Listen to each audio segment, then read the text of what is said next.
Welcome to Texas on the channel. If you're new here, definitely click that subscribe button.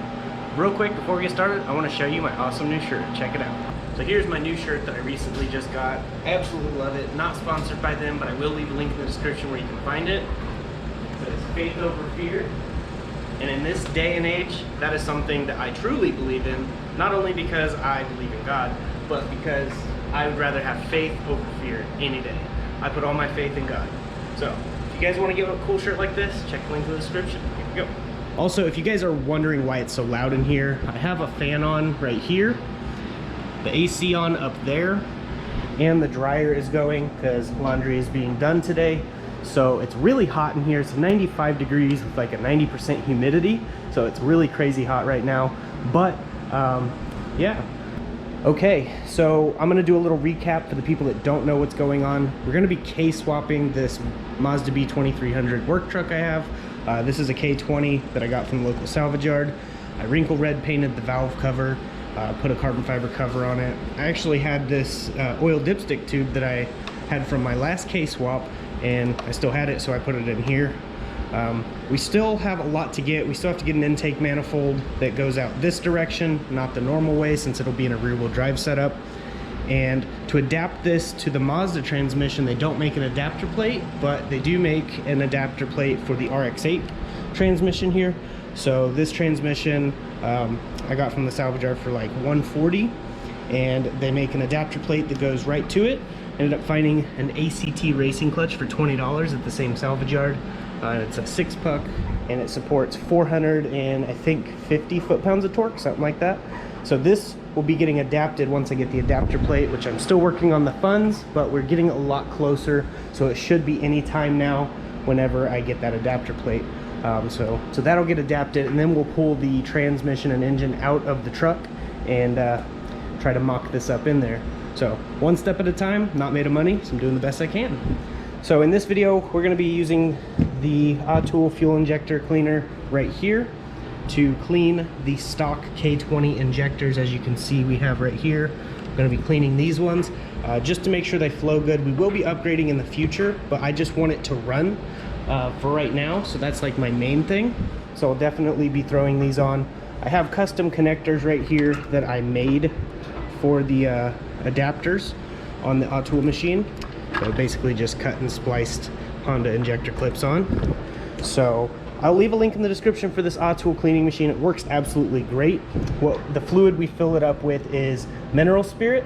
So we'll fill this up right here to the mineral spirit up to the max mark, which you just pour it in the beaker and then release it like that, and it drains down in there.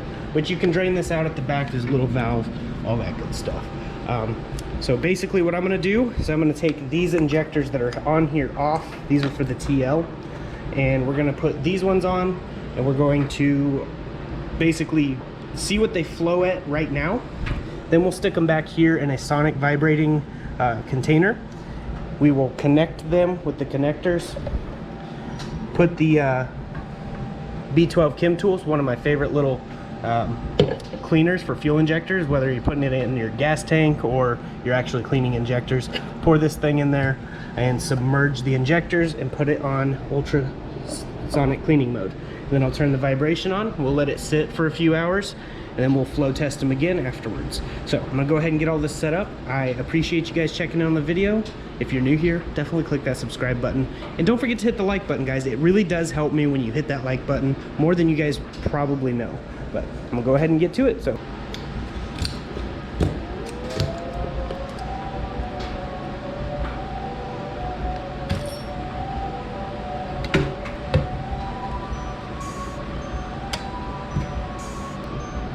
shove the injector in.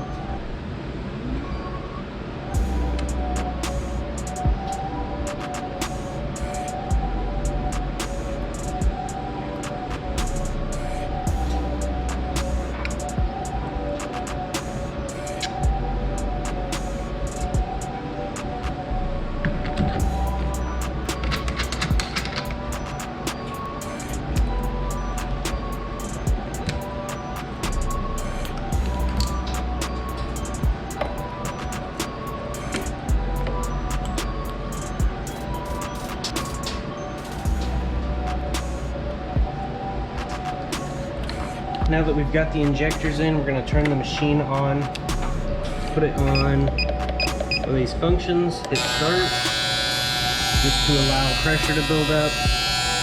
We've got the valve open. Go ahead and shut that now. We're gonna do a test to see how they're flowing. So I'm gonna go ahead and do this. We'll go to a high spray volume and hit go.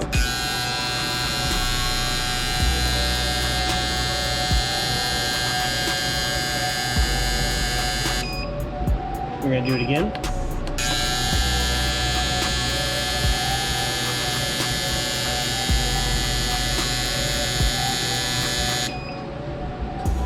Go again.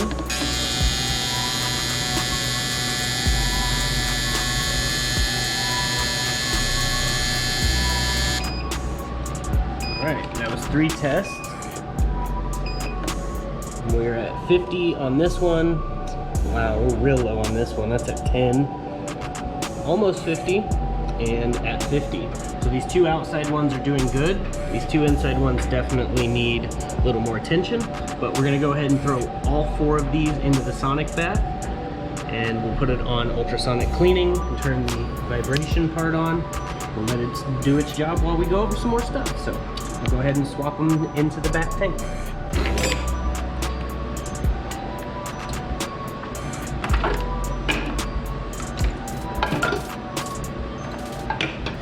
Okay, so we're gonna have them submerged just like this while connected, and that way the fluid level's above the openings, so that way we can actually get it in and out.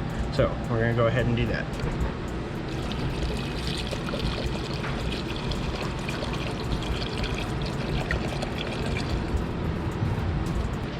All right, so when dealing with something that is flammable, it's always smart to have a fire extinguisher around, which I have this here, which works great.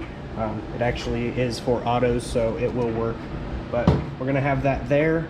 And as you can see, they're fully submerged. When I hit the ultrasonic cleaning, it'll vibrate it all, like that. And this is a heating switch, which will heat it up, which it works a lot better when it's heated up. So we're gonna go ahead and turn the heating switch on. Then we're gonna go ahead and turn the cleaning switch on. And then I'm gonna set this to the ultrasonic cleaning, which is right here, number 1. And we're gonna go ahead and turn this time up to we'll start at 30 minutes and we'll go from there. So it's basically opening and closing the injectors to get rid of any gunk in between. We'll definitely see how good it cleans because we'll flow test them again. So while the AUTOOL is cleaning the injectors, we're gonna go over a few more things. I still have to figure out how to set up the drive shaft. Now this is the RX-8 drive shaft. We're gonna probably put the yoke into the transmission whenever we go to put it in. I still will have to fabricate some type of mounts. I'm not a very good fabricator, so I'm just gonna be trying to do this for the first time. I'm learning on all of this as well. No information out there on how to do a K-swap in a Mazda B2300. There's just no information on it. So I'm gonna try to be as detailed as I can. When the video is all running and driving, I will go through and make a full how to do it and what I learned from doing it, so that you guys could repeat this if you want to. But yeah, it's gonna be a good little setup. I still have to get that intake manifold, like I said, which will come out this direction. And there is the possibility of using the S2000 intake manifold and chopping it and all that stuff. That's if I can get my hands on one. If not, I will have to go with the Skunk 2 Ultra manifold and just go from there. Still got to get a starter. Those are pretty expensive brand new, so I'm going to try to find a used one, but if I can't, I'll just buy brand new. I'm just not made of money, so I'm trying to do this as budget friendly as possible. But we're really close to the goal to get the adapter plate, which is $1,200 for that adapter plate. I've been selling wheels, selling everything I can. I have drag slicks for sale right now for a Civic, so if anyone is in the Coppers Cove or Central Texas area, hit me up on Instagram, instagram.com/Texas Honda channel. I have 2 drag slicks that only have a few passes on them. I've been trying to sell those for a couple $100, so I can get more money to fund this. But we're gonna go ahead, let this thing do its job and clean those injectors. We'll come back and test them, see how good they're working.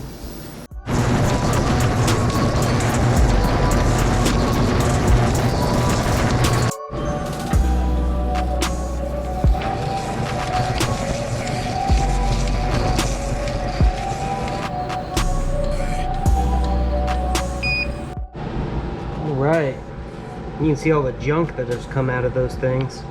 All kinds of junk. That's good. So I'm gonna let that cool down because it is really hot right now. Then we will put them back in and we'll flow test them, see what they flow at. Okay, now that we've got them out, I took the O-ring off. We're gonna actually reverse flow these, which is where we flow it backwards from normal.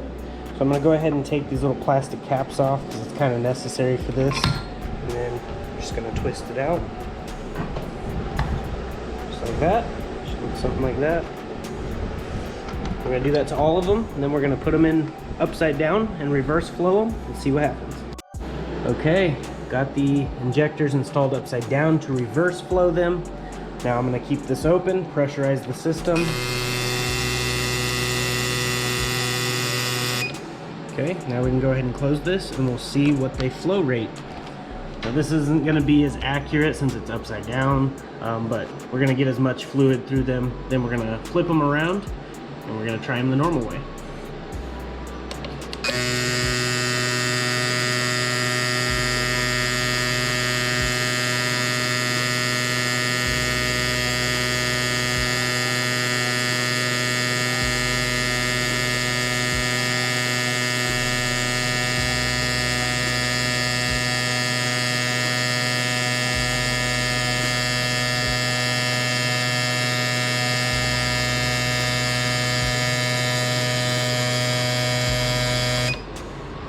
Okay,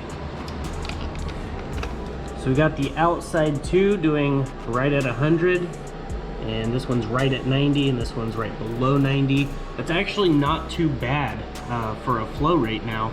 So we're gonna go ahead, drain this, and we're going to flip them back the correct way, and we'll see what they flow at. So here we go. Okay, got the injectors in. We'll go ahead and purge it. Make sure everything's drained out of each one of them. Lock it down.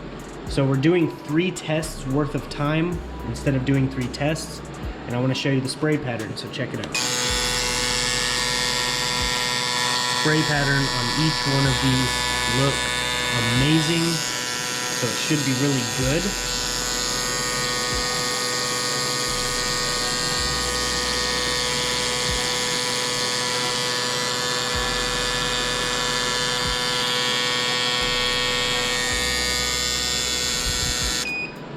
Okay, so as you can see on this one, it is right at 40. Now I have an explanation as to why this beaker is always higher up.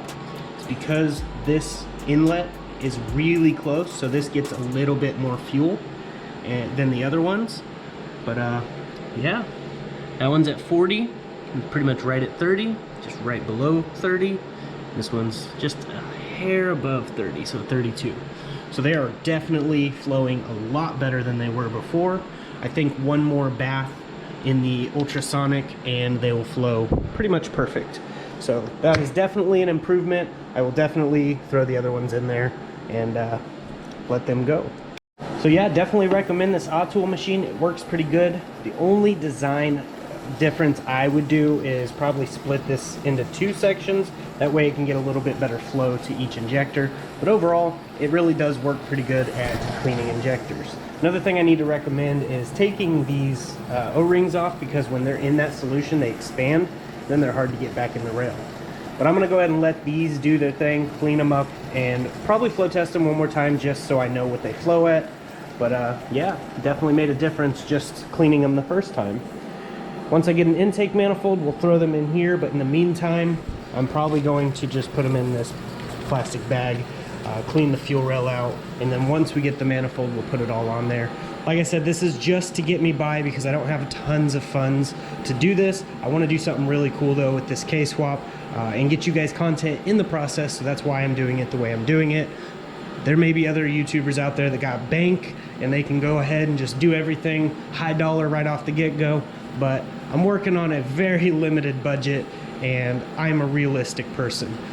I don't have that kind of money, but it's going to be really cool once we get this paired up with this RX-8 transmission, get it all bolted together. Either way, I've got to wire this all up to the K-series as well, so it's going to be pretty fun. I got to figure all of this stuff out. Like I said, there's no tutorial, no walkthroughs on how to do this stuff, but I will do my best to make it simple for other people who do want to find this stuff, because I hate whenever I go to look for a video and there's nothing out there. So that's why I try to provide you guys with the best content I can.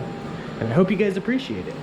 But I'm gonna go ahead and get off here, let this do its job, and get this video edited out for you guys. And yeah, definitely stay tuned for more. We definitely have more content coming. So I'll see you guys in the next video. As I like to say, God bless, stay safe, stay awesome.